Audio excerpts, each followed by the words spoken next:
amigos, boa noite. Nós vamos iniciar a nossa atividade de hoje, então. E hoje nós temos o prazer de receber nosso companheiro Rodrigo Miranda. O Rodrigo, vocês viram na divulgação que nós fizemos, ele é diretor do Centro Espírita A Caminho da Luz. Um nome bem sugestivo que nos remete a um livro fascinante. Então, o Rodrigo é de Jundiaí. Então, ele deve estar sentindo um bocado de calor hoje. Americana é uma cidade mais quente, bem mais quente que Jundiaí. Então, nós vamos ouvi-lo falar hoje a respeito das nossas potências, do que nós somos capazes. Ele veio de Jundiaí para trazer para nós o fruto do estudo que ele tem feito sobre esse assunto. E pelo que nós conhecemos o Rodrigo, das apresentações que ele costuma fazer, nós sabemos que, além de ter trazido a mãe dele, né, ele não sabia se ia ter público, então ele trouxe a mãe junto.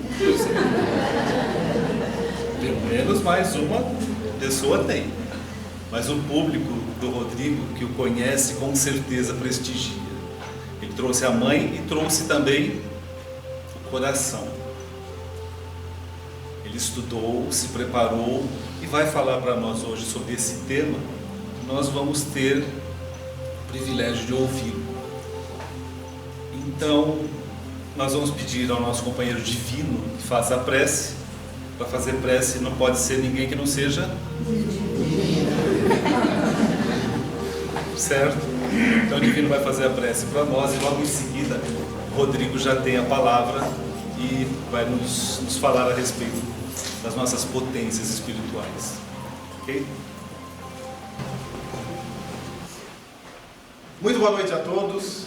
Jesus nos abençoe, nos fortaleça e nos mantenha em sua paz. Vivemos dias de transição e momentos de decisão.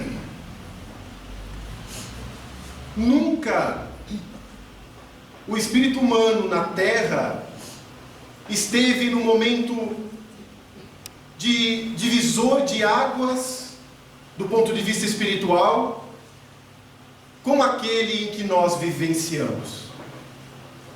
Estamos ouvindo falar de guerras, de rumores de guerras, expectativas, anseios, receios. Mas, conforme a assertiva de Jesus, ainda não teremos chegado ao fim. Porque esse fim somente ocorrerá quando o seu evangelho for propagado por toda a parte. Aí sim será o fim. Simbolizando, logicamente, que dia chegará que as lições imortais de Jesus estarão vivas em nossa intimidade, em nossos corações, no mundo regenerado. E diante disso, naturalmente, analisamos essa profecia dita por ele, do Evangelho em toda parte, e os dias de sombras e caos que passamos, que vivemos. Mas esse tema, esse assunto, essas indagações, não são características somente de hoje. Contemporâneo de Allan Kardec, Leon Denis, o grande apóstolo do Espiritismo, filósofo espírita, que nos deixou um legado imorredouro, obras de um quilate de depois da morte, que foi capaz de tocar Eurípides Barçanufo para sua conversão ao Espiritismo. Livros onde ele debruçou toda aquela construção que já possuía para mostrar-nos um caminho, uma direção, a fim de nos modificarmos para a vida maior, dentre inúmeras obras, uma em especial, o problema do ser, do destino e da dor, será alvo do nosso estudo da noite e tocará nesse ponto, porque no bojo do livro 3º, ele colocará como título As Potências da Alma, e informa que o indivíduo, nós, estamos entre um lado sombra e um lado luz. Esse lado sombra simbolizando aquilo que muitas vezes olhamos na nossa sociedade e não mais queremos, mas que não deixam de existir, às vezes ainda que lá escondido na nossa própria intimidade. A ideia da vingança, do ódio, da intolerância, o medo e tudo aquilo que nos aproxima das paixões e do mal. Por outro lado, coloca Leon Denis, nós possuímos um lado luz, aquilo que é divino em nós, a nossa centelha divina, a beneficência, a paciência, a indulgência, a benevolência, aquilo que nos direciona a Deus. E a grande indagação dele: como nos transportarmos desse lado sombra para o lado luz? Quando olhamos a sociedade, como transformá-la de sombra para a luz? Nós não poderemos responder pela sociedade, mas como em minha intimidade eu consigo construir um lado luz onde jazia a sombra, onde ainda percebo esse lado que precisa ser renovado. E Leon Denis afirmará que esse caminho se dará a partir do conhecimento e da prática das potências espirituais que nós possuímos, as potências da alma humana. Vejam que Jesus, o trabalho dele, não é para as massas, não é arrebatar a terra, todos os habitantes da terra. O trabalho dele é individual. Ele vai pescando os espíritos que aqui estamos e que pertencemos ao seu rebanho, individualmente. Vai trabalhando um a um, de tal modo que nesse período muito importante será que toda reflexão espírita seja feita de nós para conosco. O que isso me chama a atenção? Diante desse estudo, o que eu percebo em mim de oportunidade de renovação? O que eu tenho que transformar em mim e não mais o foco no outro? Dessa maneira, Leon Denis vai começar a inserir as potencialidades que possuímos. De forma didática, ele iniciará pela vontade. E ele afirma que a vontade é a primeira potência, porque a vontade é a força que gera a ação. É como se fosse aquela alavanca que nos impulsiona, que nos dá impulso para as grandes realizações, para as grandes obras do Espírito. O Espírito Emmanuel, no livro Pensamento e Vida, terá a oportunidade de afirmar que a vontade é o botão que aciona as portas para que realizemos as grandes transformações em nossas almas. E ainda afirma que é pela vontade que nós conseguimos controlar os nossos impulsos negativos, mantendo-nos no trabalho do bem. Como atributo da alma, a vontade sempre é positiva. É uma potência da alma, ela é positiva. Mas por que então nós falamos, eu estou tão sem vontade? Nossa, mas eu estou Estou sem vontade de fazer as coisas, estou tão desanimado. Se eu possuo a vontade na minha intimidade, como força da alma, por que, no entanto, em mim às vezes acontece de sentir algo que a bloqueia? Então vamos analisar. Em nós, eu tenho uma potência divina que muitas vezes não trabalha da forma como poderia para me manter num pensamento do bem. Quando a gente pensa em vontade, vamos pensar na vontade para as grandes transformações que o nosso espírito precisa fazer.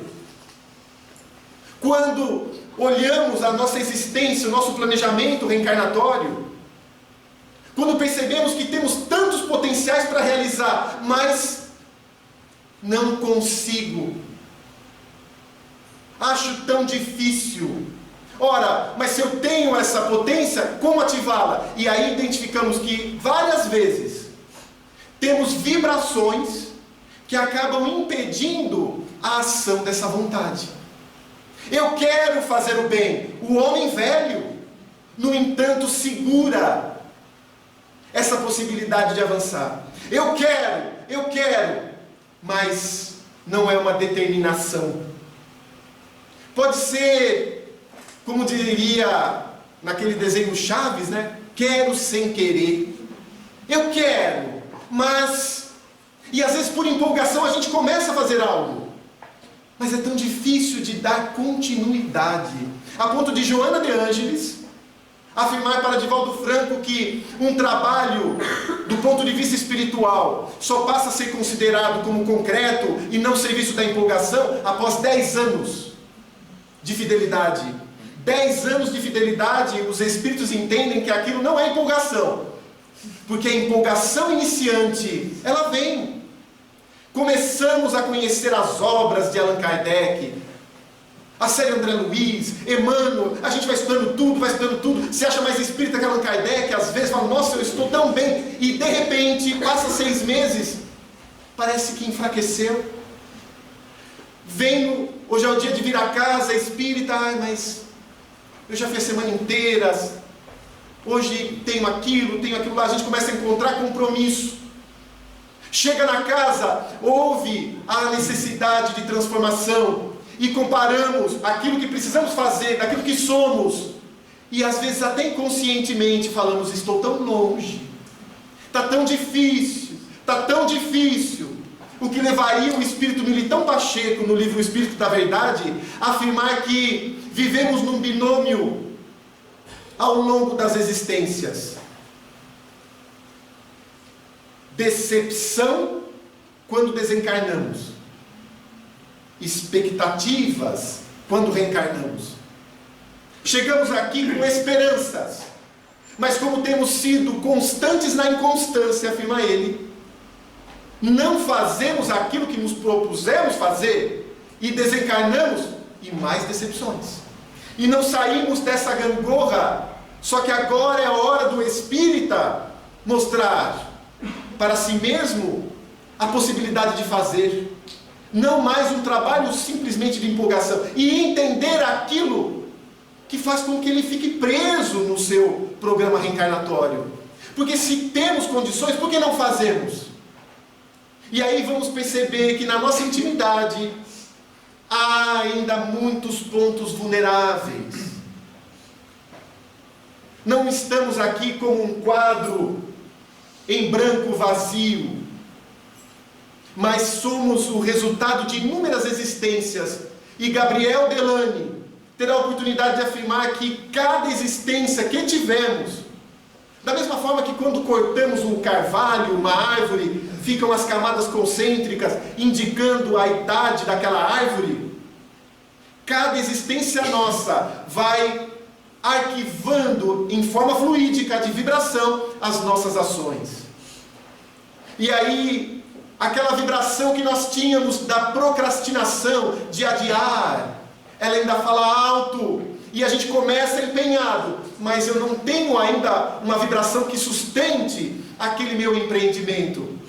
E aí eu vou parando. Mas onde está a vontade? Eu vou parando. E às vezes queremos fazer as coisas sozinhos e não temos o apoio do grupo.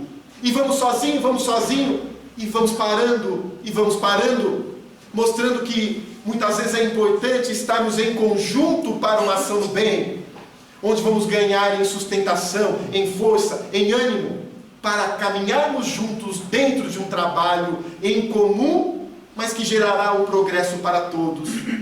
Quais são as vibrações que eu percebo em mim, que ainda me impedem de fazer aquilo que eu já posso fazer, e já tenho condições de fazer e devo?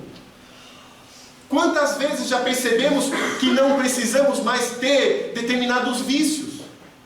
E quando falo vícios, não somente os vícios físicos, que pensamos, mas já lembra do cigarro, disso, daquilo. Vícios morais, vícios mentais, vícios de pré-julgamento, vícios da maledicência, vício do pessimismo.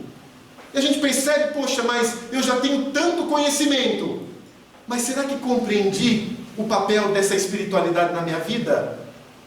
E essa vibração me impede de fazer algo que já poderia estar fazendo. Quando a espiritualidade procura em Americana, com quem eu posso contar lá? Está o nosso nome ali no serviço do bem? Porque a vontade, como diz Emmanuel, é aquela vibração que nos dá sustentação no bem, naquilo que a gente deve fazer.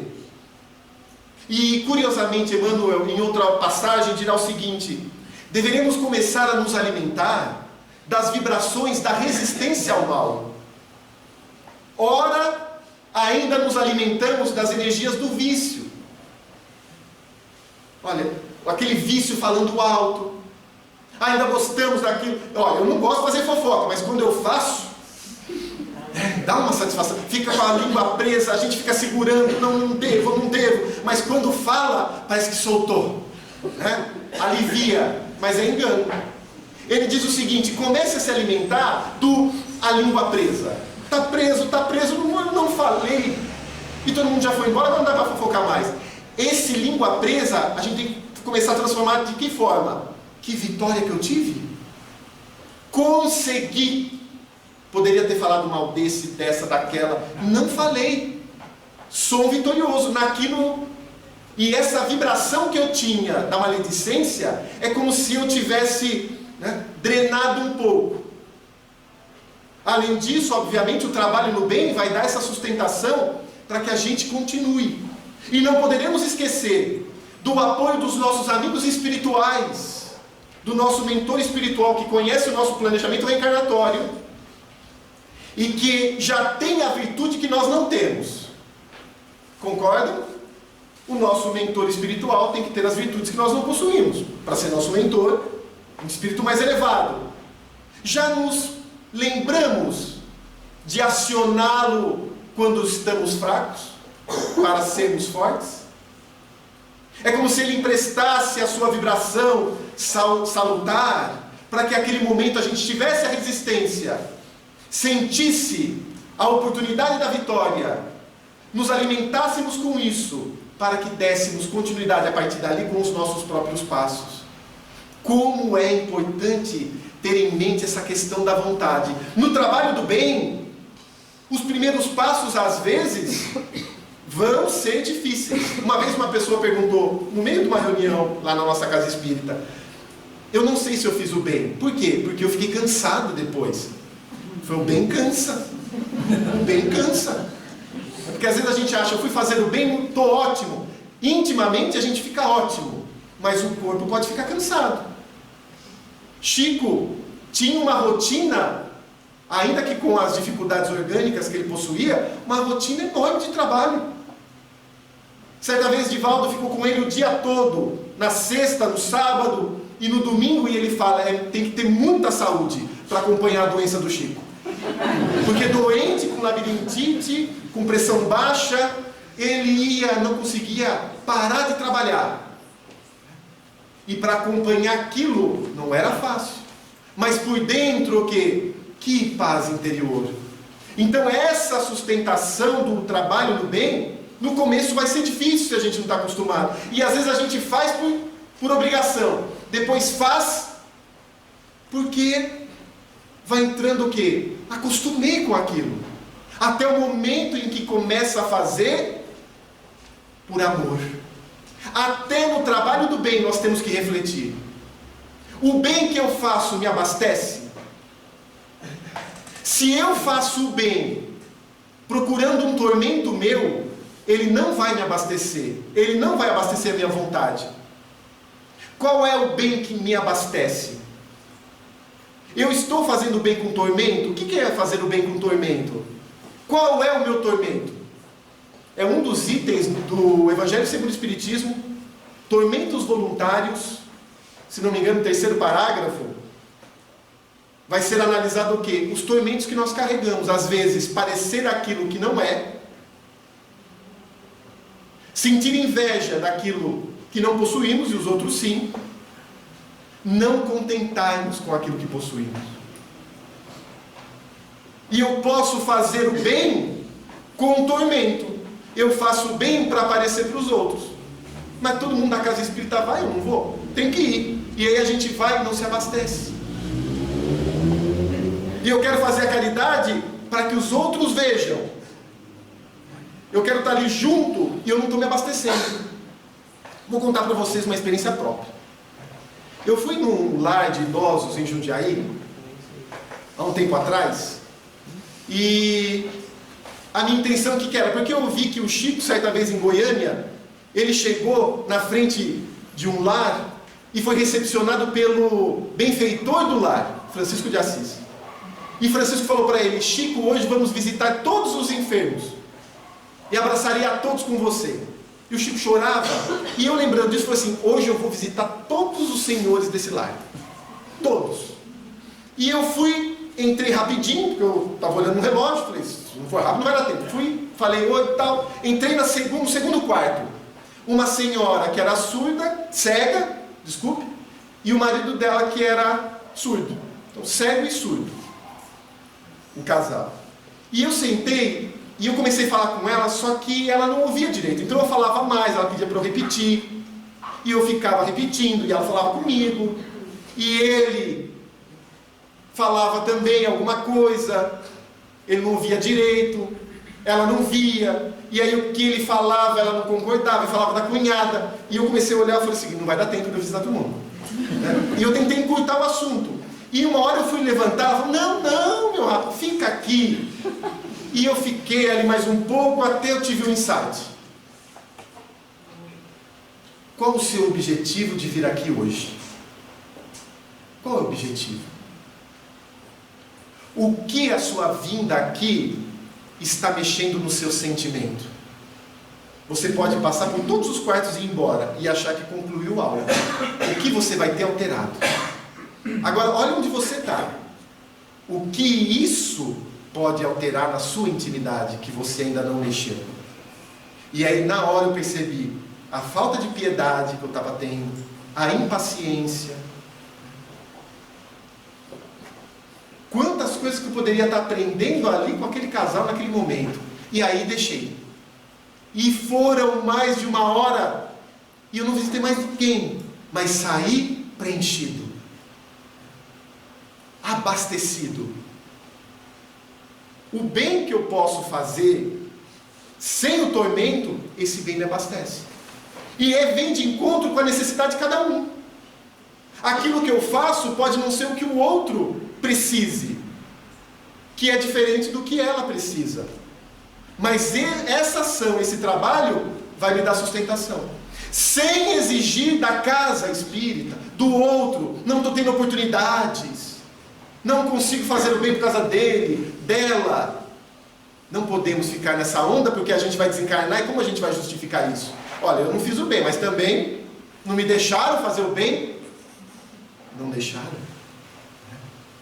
E quantas vezes a gente não justifica, não dá desculpas, que a gente já pode e deve fazer diferente.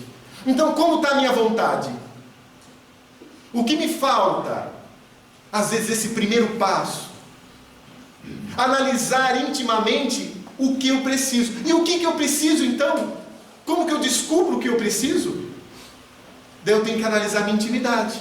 Cada um de nós temos um planejamento reencarnatório detalhadamente estruturado, porque somos retornar num ambiente em que você vai ser colocado à prova, né?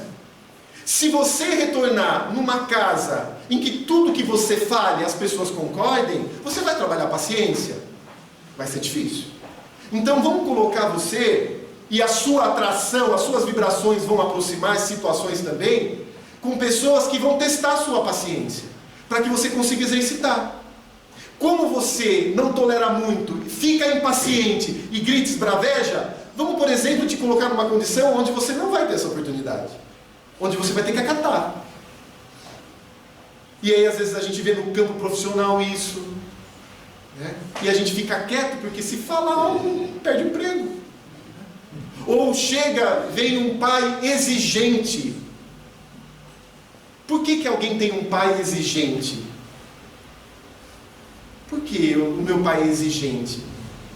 E me cobrava tanto, horários, situações, trabalho. Será que o espírito que precisar disso, Deus errou para colocar um pai exigente? Que tipo de espírito precisa de alguém no pé?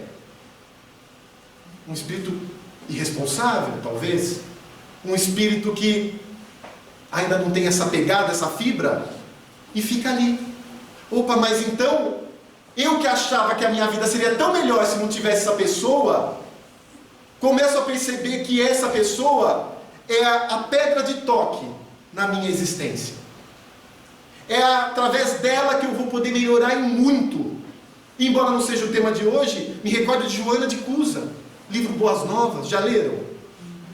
Meu Deus, ela chegou aí com Cristo e falou o seguinte: o meu marido, tudo que eu vejo aqui, ele faz diferente. Não tenho que impor isso lá, em casa? Daí Jesus vai falar: o reino de Deus, por acaso, poderia surgir com imposições ou violências? Começa a olhar diferente para o seu marido. Olha o material divino que Deus te colocou na mão. Não olha ele como um esposo, olha ele como um filho. E a partir dessa conversa ela começou a ter resignação. O que é resignação? É identificar nas situações difíceis o potencial divino em nós que é ativado. Daí eu fico resignado, porque eu percebi que essa situação difícil na verdade está ativando um potencial divino em mim. Se aquela pessoa me tira a paciência, é divino isso. Qual que é o material? Eu posso trabalhar com a paciência. E se eu trabalho com a paciência, eu tenho que trabalhar também a humildade, porque ninguém é paciente sem ser humilde. Como que eu vou aceitar algo se eu não sou humilde? Então, trabalhando um sentimento, eu vou ganhando recursos em outros sentimentos. E a gente vai avançando, a gente vai crescendo. Então é importante o quê? Identificar em nós qual é o ponto difícil que a gente tem. O que me incomoda na pessoa que convive comigo? Eu tenho que ser sincero comigo, eu não preciso chegar lá agora e falar, ó, me incomoda isso em você, né? Porque a gente vai ter problema. Mas analisar o que me incomoda no meu esposo, o que me incomoda na minha esposa. Por incrível que pareça, o que incomoda-me em minha filha. Por quê? No meu pai, na minha mãe. Isso que me incomoda, eu tenho que ver qual que é a ressonância da minha intimidade. E isso que me incomoda é algo que eu tenho que trabalhar. E muitas vezes eu vou ter que desgostar de inúmeras outras coisas para focar nesse eixo principal da minha existência. Entender a reencarnação. Quem entende a reencarnação não inveja o outro, porque sabe que cada um teve o seu programa. Né? Cada um vai ter atenção no seu ponto. E isso, quando não compreendido, gera conflito. E às vezes a gente está na casa espírita, trabalhando a mediunidade, no passe, no trabalho do bem, com um conflito dentro. Podemos passar às vezes 40 anos numa casa espírita, desencarnar, e ainda cheio de tormento. E é isso que acabou acontecendo, e Divaldo Franco vem através do livro, por exemplo, Tormentos da Obsessão, e também em Sacramento a gente vê Eurípides trazendo informações do que? Dos tormentos que muitos espíritas encontram na sua desencarnação. Ele começou a perceber, professor Eurípides, que os espíritas estavam desencarnando mal. Mas como que pode o espírita desencarnar mal?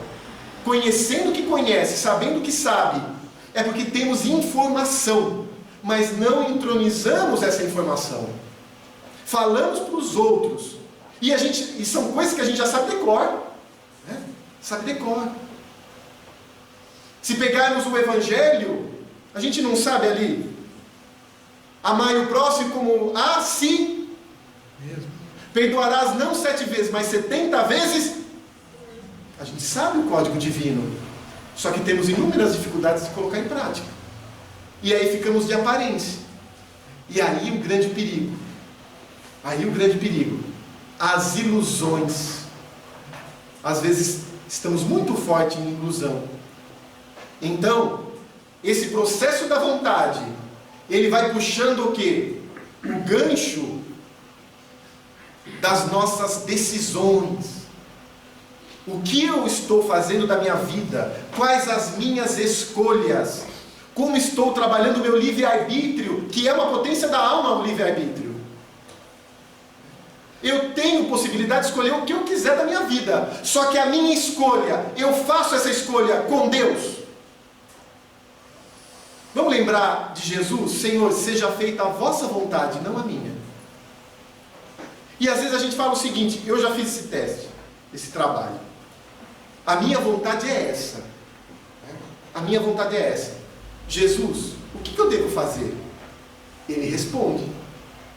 Por onde ele responde? Pela consciência, que é outra potência da alma. E aí a gente fala o seguinte, Senhor, eu queria tanto ir para a esquerda. Daí vem e fala, o caminho correto é da direita. A consciência falou, vai para a direita. O nosso lado moral afirmou, vai para lá, faz isso é o correto. Só que a gente tem o poder do quê? De escolher. Se quer escolher com Deus, se quer escolher, às vezes, pelo nosso tormento. E aí a gente toma a decisão. E Deus permite que isso aconteça. Só que daí tem o quê? O resultado disso, que a gente também colhe. Então, o que eu estou colhendo? O resultado das minhas escolhas. E talvez tenham sido escolhas puramente sem refletir. Então somos convidados ao quê? A refletir mais nos caminhos que estamos tomando, nas decisões que estamos tomando. Outro dia, uma mulher, eu fiquei sabendo, próxima até a minha família, essas confraternizações de final de ano, as famílias se reuniram para o churrasco, né, de final de ano, tal ali, e um dos irmãos não pagou a cota dele de 200 ou 300 reais. E essa pessoa foi tirar limpo. Isso daí já lá para fevereiro, março, falou, você tem uma dívida de dezembro que você ainda não pagou, da confraternização de final de ano, e você não pagou isso, aquilo, e começou a dar um barulho. Conclusão, os irmãos romperam, a mãe está com mais de 80 anos, eles já falaram, depois que a mãe desencarnar, cada um na sua casa, cada um na sua família, que constituiu. Daí a gente pensa o seguinte, onde tudo começou? Eu não posso responder pelo outro, então eu não posso avaliar o outro que não pagou. Agora, qual que é a minha atitude? Isso eu tenho que pensar. Vale a pena, do ponto de vista espiritual, tirar satisfação disso nessa hora? Como eu posso falar com cuidado também de não machucar? As minhas decisões são abruptas? Tomei a decisão, mandei? Eu já fiz besteiras assim, mandar um e-mail na emoção, e depois vou pagar esse e-mail, né? Putz, se eu não tivesse soltado aquilo, é como se fosse pétalas, né, ao vento, e depois para recolher, daí a gente tem que assumir, a gente assume a responsabilidade depois. Então é esse pensar espiritualmente. Se não estamos acostumados a essa reflexão, temos mais dificuldades numa resposta. A gente responde no tormento. A pessoa vem falar algo, já leva. Pisou no calo, a gente já agarra o pescoço. Por quê? O homem velho fala alto. Agora vamos ponderar. Utilizar um pouquinho o que Joana de Cusa usava. Olha o material divino que eu tenho na minha casa. Qual a decisão que eu posso tomar em relação a esse, aquela? E são pequeninas coisas, às vezes, que fazem diferença. A harmonia no lar pode depender, às vezes, de uma simples atitude. Uma escolha. Alguém vem e fala alguma coisa. O sangue sobe. Eu posso tomar duas ações. Responder e, às vezes, falando, eu não consigo ficar quieto, senão me dá um infarto. Eu falo, mas falo já colocou para fora tudo que não é positivo. Ou eu posso pensar espiritualmente. Não vou responder, a pessoa está atormentada. Se eu responder isso, vai dar uma briga. Eu silencio naquele momento. Depois eu posso chamar a reflexão. Você me falou tantas coisas, o que você estava sentindo na hora? Chamar a pessoa a refletir. Você me distratou, você falou tudo aquilo. O que você estava pensando na hora? O que você estava sentindo? E às vezes a gente desarma o outro dessa forma. Enquanto que se falar aquilo que vem à mente, às vezes já contagiou todo o ambiente da casa. A gente briga, daí são 3, 4, 5 dias, às vezes, para começar a falar de novo. Casal, um final de semana que desatente-se, depois quantos dias de trabalho para reharmonizar? Escolha. Quais as escolhas que eu tenho feito? Quais as escolhas no bem que eu tenho definido para a minha vida? Quais as escolhas que eu estou tomando? Quais as escolhas que eu vou responder? Chico falava uma coisa muito interessante, que as dores que ele possuía, ele falava que ele estava saindo das dores e não entrando nas dores, que ele era um doentição. E como assim, Chico, doentição? Ele falou, o sofrimento que hoje eu passo é reflexo do meu passado, onde eu tomei más decisões, enveredei pelo mal. O Chico falava, enveredei pelo mal. Mas eu tenho consciência que agora eu estou saindo das dores, porque as minhas decisões têm sido feitas com Jesus. Então qual que é a minha decisão? Como que eu estou tomando isso? Junto com essa decisão, igual falamos, tudo registrado na nossa consciência. As leis divinas registradas na nossa consciência. A gente não foge da nossa consciência. A gente não foge da vida. A gente tem que se resolver, e essa é a oportunidade. Num diálogo fraterno, há cerca de 1 ano, uma senhora falou, Rodrigo, será que não era melhor eu desencarnar? De eu planejava tudo de novo, voltava numa situação melhor? Porque não está certo, não está fácil. Não está fácil e não está certo. Porque o meu marido se separou de mim, e ele está com uma outra mulher, mais jovem. E ele teve os filhos comigo, depois de criados. Ele fez tudo isso, e eu não consigo perdoar ele. E ela foi entrando numa depressão, num processo depressivo, e ela chegou a pensar em suicídio. A ideia de morrer para começar tudo de novo melhor. Eu falei, você acha que se você sair do corpo, você vai resolver a sua vida? Você vai sair de si mesma? O seu conflito que você tem que resolver, você vai continuar com ele. Agora, o que acontece em relação ao seu marido? Você consegue perdoar? Não. Você consegue achar uma virtude do seu marido? Peguei o conselho de Jesus a Joana. Não olhe tanto o lado negativo do seu esposo. Olhe a virtude, disse Jesus a Joana. E eu perguntei para ela, você se lembra de algo bom que ele fez? Porque você vai ter que começar a encarar ele como filho. E não mais como seu marido, como se posse dele você tivesse. A gente não tem. É um espírito que ainda não tem a construção que você esperava que ele tivesse. Às vezes a gente se decepciona porque coloca a pessoa num pedestal. Idealiza uma pessoa perfeita, que não somos, ninguém. E não temos certas construções. E você veja algo positivo que ele fez, consegue lembrar? Ah, nada. Eu falei, então 1 semana.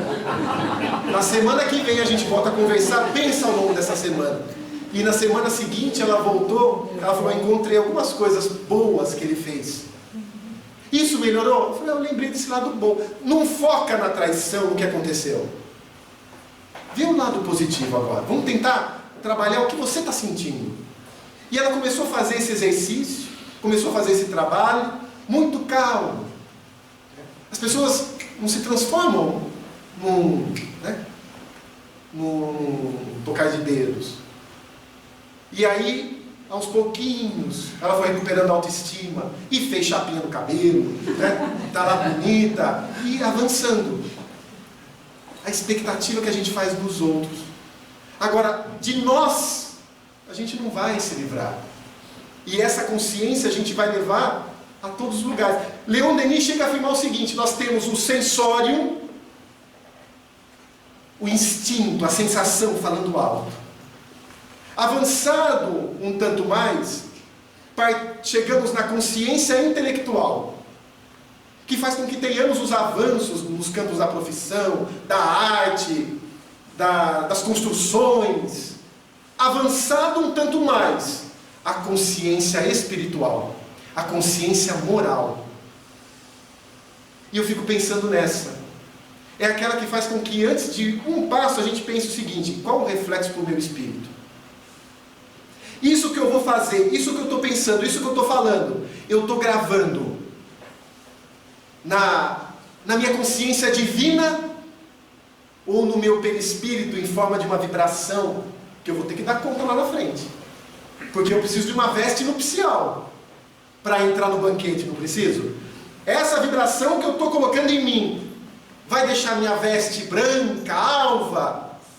Pelo contrário, viu? O que você está sentindo agora? Então o que eu quero? Não é isso que eu quero oferecer a Jesus. Essa centelha divina que vibra em mim, que eu quero identificar com Ele, me pede esse sacrifício, essa mudança.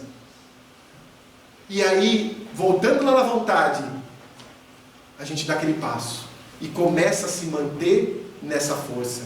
Paulo de Tarso tinha uma frase muito interessante. Ele falava o seguinte: porque sou forte quando sou fraco. Parece algo, né, dúbio, mas quando ele percebia que fraquejava, ele conseguia puxar a força e falar: eu vou em frente, vou ser forte, vou ser firme, porque o nosso passado fala alto. As vivências que tivemos no passado e que enfrentamos agora, fala alto. Imagine alguém que desviou recursos no passado, agora com a prova. Será que vai firme? A tentação. E quem não tem certas tentações? Jesus sabia que teríamos, a ponto de pedir ao Pai, né? Não nos deixeis cair quando em tentação, porque a tentação chegaria. Quando estou em tentação, tenho caído? Tenho caído? Percebo quando caio? Eu percebo quando caio? Percebo quando estou sendo provado? Olha que interessante a gente perceber. Olha a minha prova, olha a prova aí. Olha a prova, está passando. Você vai cair ou vai dar o testemunho? Porque se enfrentarmos e vencermos, lá na frente a gente não vai ter mais esse problema com aquilo. Alguém que conquistou uma virtude, conquistou. Fale para alguém que não tenha o mínimo prazer de cigarro que ele vai fumar. Ó, coloquei aqui, ó, o cafezinho e um cigarro. A pessoa que não tem, venceu aquilo, não vai sentir nada. Agora alguém que está lutando para vencer, deixa eu chupar uma balinha, porque sente, mas é um processo. Do lado moral também. As quedas vão nos chamando. E essas quedas às vezes é a facilidade, é o dinheiro, é a vaidade. Vai falando alto. Só que a gente agora tem que gravar onde? Na consciência divina. Eu tenho que me identificar com Deus. E ver Deus no meu próximo. Começar a olhar mais o lado luz do outro do que o lado sombra do outro. Pensemos, vamos fazer um exercício? Vamos pensar em alguém muito próximo de nós em casa. Marido, esposa, um filho. Vocês conseguem encontrar um defeito nessa pessoa? Algo que desagrada. Muito bem. Agora, uma virtude. Algo que tem de bom. Algo que tem de bom. Ok? Foi fácil encontrar os dois? A virtude e o defeito? Às vezes encontramos o defeito mais rapidamente, né? Mas importante encontrar os dois. Esse defeito que desagrada mexe com o que dentro de mim? O que eu posso fazer diante disso? Às vezes uma pessoa perfeccionista, detalhista. O que eu estou aprendendo com ela? Uma companheira da nossa casa espírita, autoritária, é professora, só que ela pegou uma classe especial onde ela cuida de um aluno que tem autismo. E ela tem que ficar numa outra classe com outra professora. E ela fala lá, eu não posso falar nada. E eu acabo seguindo ordens, né? E a pessoa com quem eu fiquei é muito autoritária. Imagina duas autoritárias, só que eu não podendo falar. Ela tinha duas opções, ou se rebelar, e diz Emmanuel, que a rebeldia é sinal de recomeço. Não sei se vocês já sabiam disso. Rebeldia, sinal de recomeço. Não aprendeu, vai ter que fazer de novo. Se a gente está rebelde, sinal de recomeço, atenção. E ela falou, ou eu tenho que pensar o seguinte, o que isso está me ensinando? Porque não existe acaso. Joana de Ângeles fala que o acaso é a obra de Deus que ele não quis assinar e colocou um pseudônimo. Eu fui atraído por uma situação porque eu não escolhi aquela sala. Agora, o que eu estou aprendendo aqui? O que eu estou diluindo de energia estando com essa pessoa? Estou com essa pessoa. E isso serve para a gente em inúmeros momentos. Inúmeros momentos. Enquanto essas situações acontecem, o que eu penso? Outra potência da alma, o pensamento. O que eu estou pensando? O que eu estou pensando? Às vezes a gente está quietinho, com cara de bondoso, mas por dentro fala, ah, miserável, né? Esse daí. Rodrigo, pega lá um café. A gente pega o café. Mas, o pensamento está criando, ó. O pensamento é matéria. Na Gênese, a gente vai ver lá a fotografia do pensamento. Na Revista Espírita tem relatos de fotos batidas. O pensamento é matéria. Chico, enquanto autografava na fila, ele conseguia, uma vez chegou uma pessoa e ele falou o seguinte, oi Daisy. Ela falou, não é Daisy, é Daisy, Chico. Ah, é porque eu falei da forma que eu li. E um jovem, quando foi pedir um autógrafo para ele, ele narra depois que enquanto ele autografava, ele viu toda a cena do crime que o jovem estava desenvolvendo na cabeça. Ainda não tinha feito, mas a cena do crime estava aqui. Qual é o nosso pensamento característico? Qual é o pensamento que me abastece a todo dia? Aquele pensamento que vem. Às vezes que eu não quero pensar, mas esse pensamento, eu criei ele junto comigo. E esse pensamento gera uma referência no meu sentimento. Isso que eu penso gera uma referência.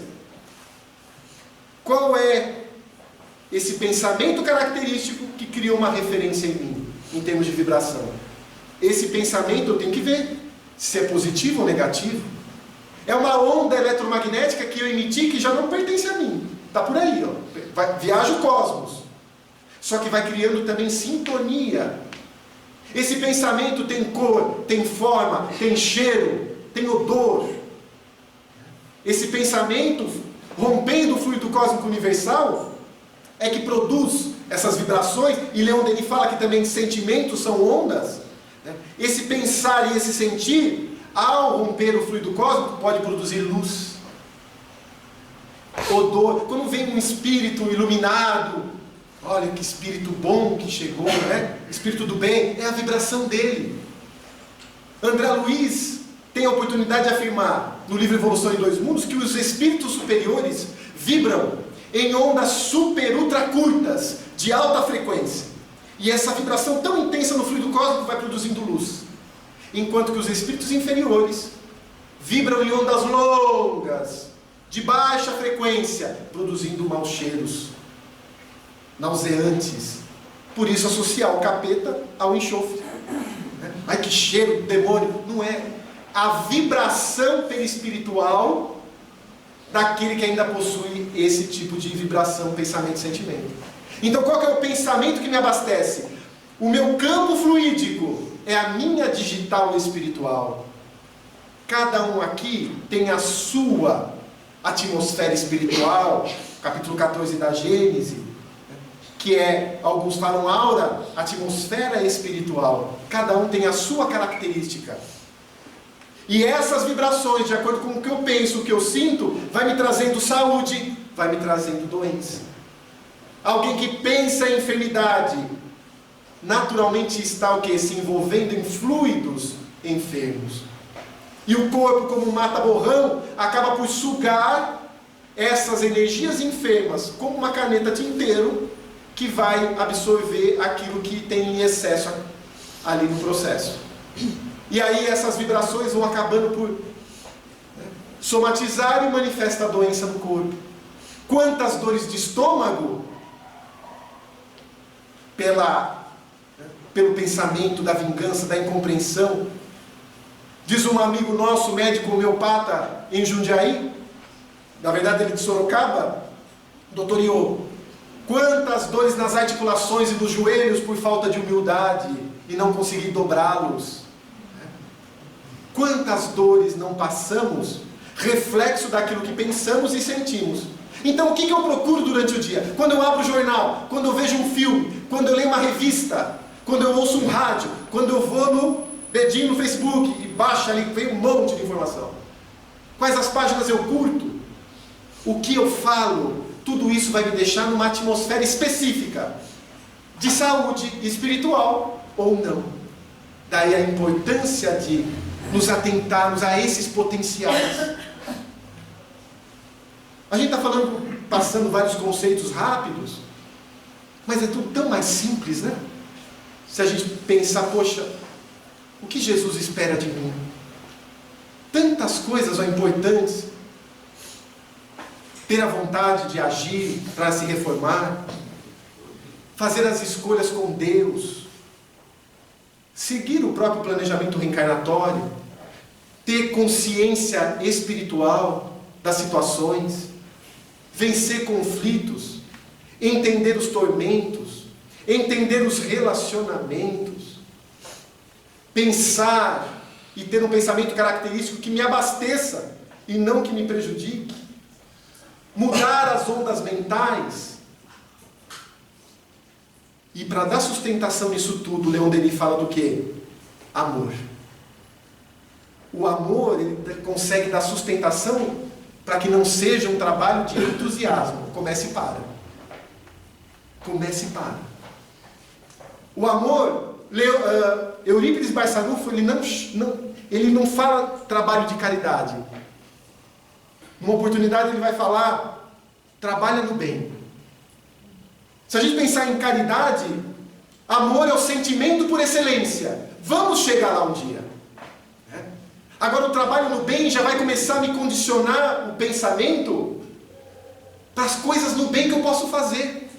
Hoje, por exemplo, vamos passar em revista o nosso dia? Questão 919 do Livro dos Espíritos. O que eu fiz de bem?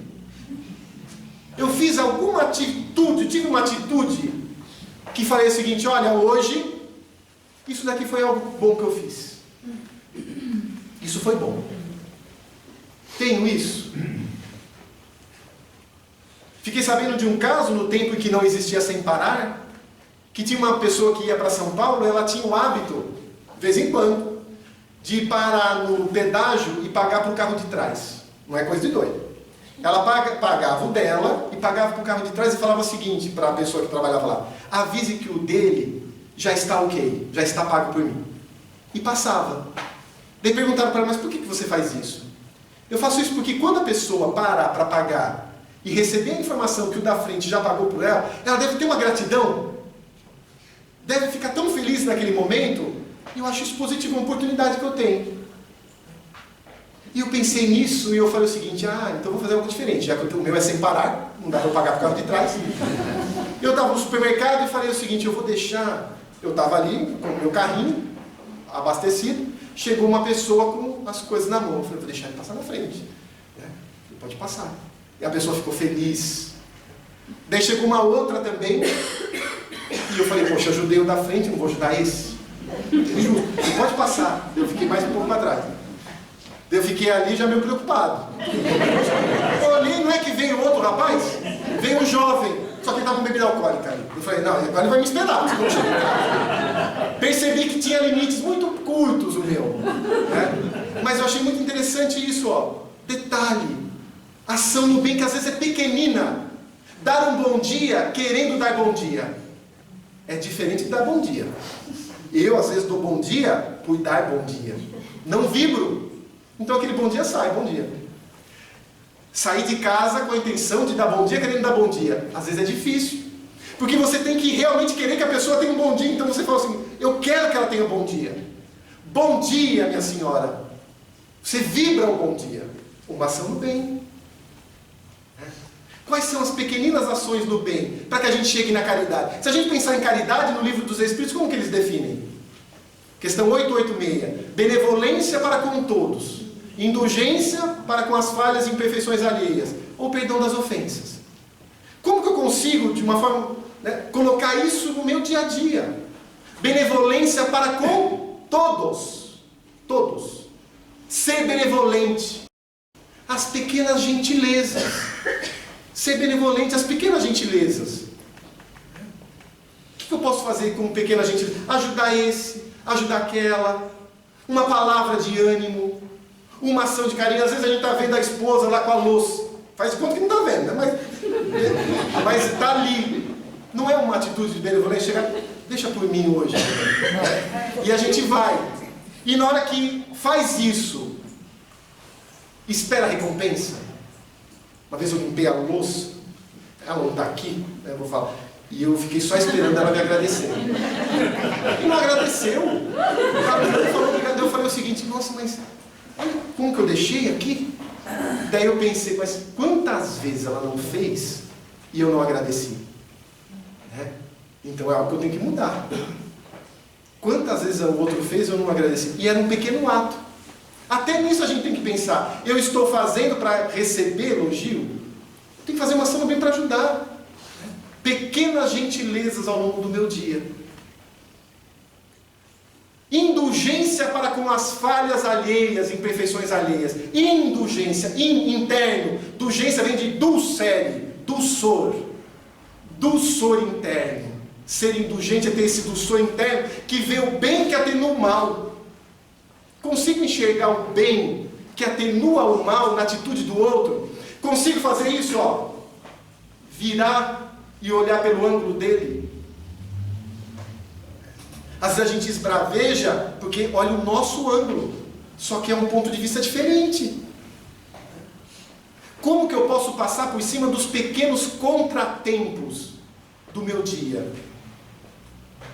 Sem causar... Às vezes, os grandes acontecimentos começam de uma pequena explosão. Uma pequena raiva. Um pequeno, sinal de alerta que foi dado e a gente não admite e vai para cima. Pequenos contratempos. Qual é o contratempo que hoje aconteceu e eu não passei por cima? Não passei por cima.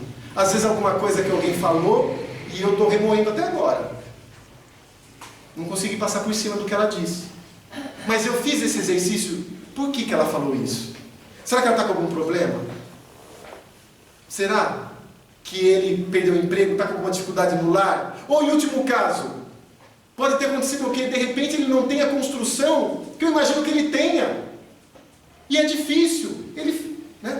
O homem velho falou alto. Agora cabe a mim, cristão, espírita, fazer diferente. Fazer diferente. E é um perigo esses grupos de WhatsApp. Que é nesses grupos, todo mundo começa a falar e um fala mal, o outro espolca. Eu, como cristão espírita, eu coloco fogo? Ou eu sou aquele que aplaca? Ah, mas se eu for aquele que aplaca, eu vou ser chato. Como eu aplaco? Eu chicoteio os ausentes? Eu consigo ver o lado positivo? Tudo tem esse meio termo que dá para a gente ir trabalhando. Os pequenos contratos, para que a gente consiga perdoar. E perdoar não é esquecer. Porque eu posso ter uma ótima memória, eu não esqueço. Mas é mudar a vibração que sente em relação ao outro. É lembrar do que aconteceu, porque a gente lembra, e não ter aquele desejo de vingança. De não ficar ressentido. De não ainda manter aquela mágoa. Mas compreender o momento de fragilidade, de fraqueza do outro. Colocando-se à disposição. Os benfeitores espirituais nos pedem até ter essa visão em relação ao momento do país. Vocês concordam que se Jesus está no leme da embarcação, Ismael é um dos comandantes, a nossa barca não está à deriva. É óbvio que eles sabem o que está acontecendo. É óbvio que eles sabem o que ocorre às ocultas. E eles vão dar conta, está na minha mão certas coisas. E há muitas coisas que não estão em nossas mãos, não estou falando de política, nada, mas coisas que não estão na nossa mão. E a gente se desequilibra, às vezes, uma existência com algo que não está na nossa mão. Agora, o que eu posso fazer? E esse amor acontece para que não venha a dor, para que a gente não precise despertar num processo de dor para nos desiludirmos, que daí é difícil. Deus nos dá esse recurso do amor. Fazer o bem, renovar pensamento, mudança. Mas se a gente chega no momento, como aquela ovelha que foge do rebanho, dizia Chico, e o pastor vai, coloca ela no ombro e traz de volta. Ela mesma, rebelde, vai e foge. Ele vai, põe no pescoço e traz. Novamente rebelde, ela pega e foge. Ele não vai buscar, ele manda o cachorro. Ele manda o cão. E o cão volta mordiscando ela, ferindo a perna. Ela não foge mais. Ela fica agora quietinha no meio do rebanho.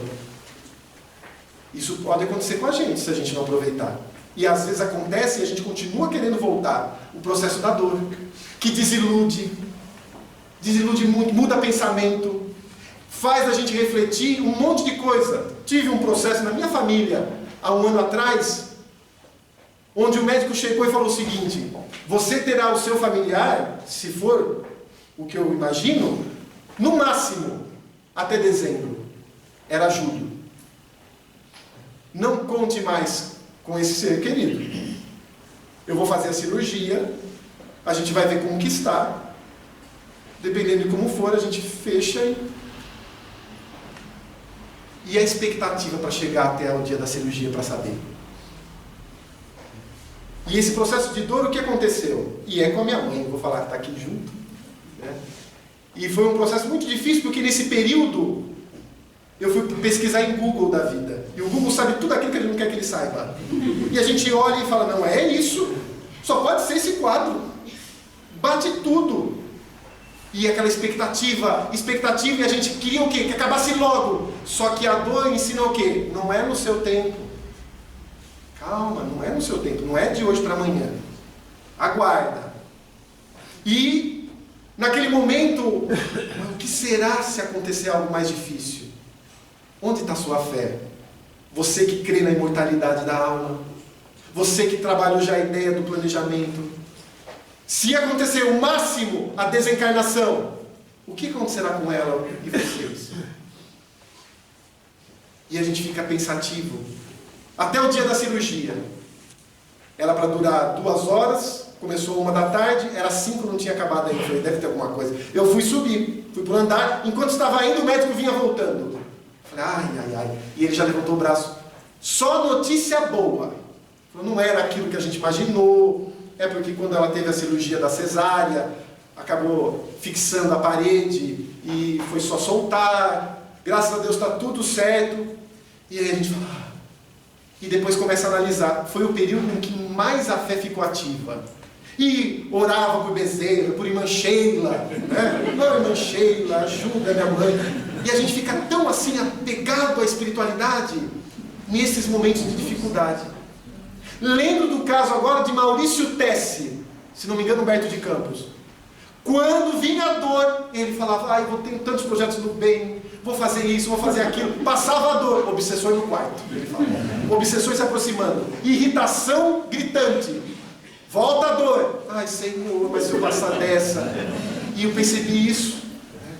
Como que a gente se apega, como a gente se desilude de um monte de coisa que acha que tem valor e no fundo não tem. Nesses momentos tão graves, difíceis, Jesus nos convida a olharmos para nós. Olhe para você. Não acuse tanto o não acusa. O que você pode fazer de melhor para si? Posso contar contigo no trabalho do bem? O que hoje você já pode modificar em sua estrutura íntima?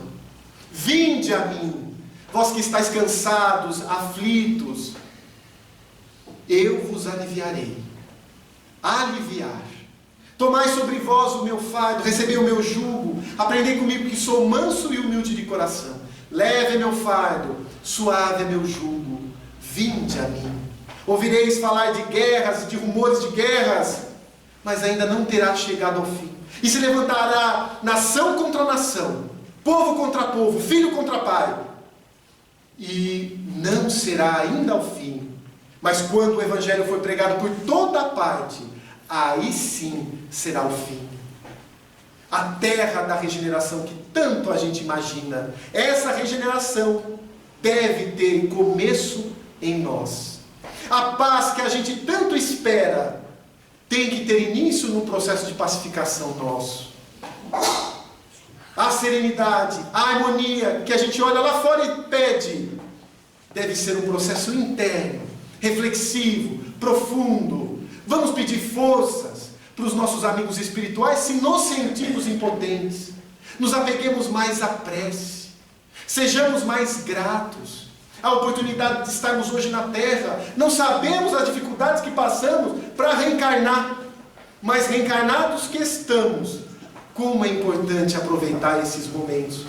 Dar graças a Deus por tudo, como afirmava o apóstolo Paulo. Pela nossa família, pelas dificuldades que enfrentamos, pelo nosso trabalho, pelo ambiente em que vivemos, pelos relacionamentos que temos, porque é aquilo que a gente poderia ter dentro daquilo que somos.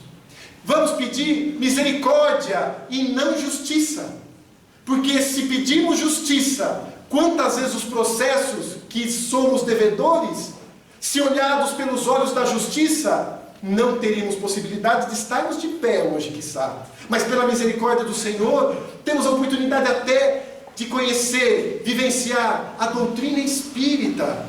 Pela misericórdia dele que dividiu por 100, conforme diz o Evangelho, a nossa dívida, o nosso peso, o nosso jugo, para que conseguíssemos dar conta.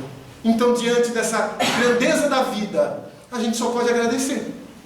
Agradecer a Jesus, agradecer a Deus, porque foi Deus quem fez o sol, tão vivificador, com sua luz resplandecente e cheia de fulgor, os trilhões de estrelas que cintilam nos céus, as nuvens vaporosas como densos véus, a mecânica celeste e o arcano profundo, a ciência que equilibra os mundos.